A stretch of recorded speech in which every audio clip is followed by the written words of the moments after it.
Molekulunda 11 ədəd karbon-hidrogen rabitəsi olan üçlü amin. Üçlü aminlərdə azotumuz N-dir.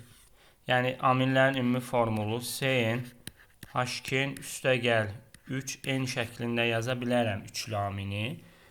Çünki normalda biz CnH2n üstəgəl 1 NH2 bura keçirdim. Üçlü aminlərdə azotla əlaqə hidrogen yoxdur. Hidrogenlərin hamısı karbondadır. Yəni 2n üstəgəl 3 bərabərdir 11-ə, 2n bərabərdir 8-ə, n bərabərdir 4-ə.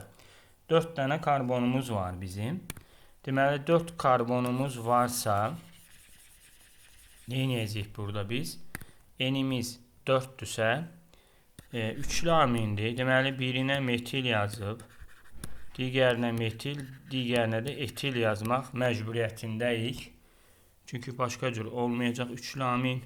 Burada da qeyri-polyar karbon-karbon arasında bir ədəddir. Cavabımız B variantı.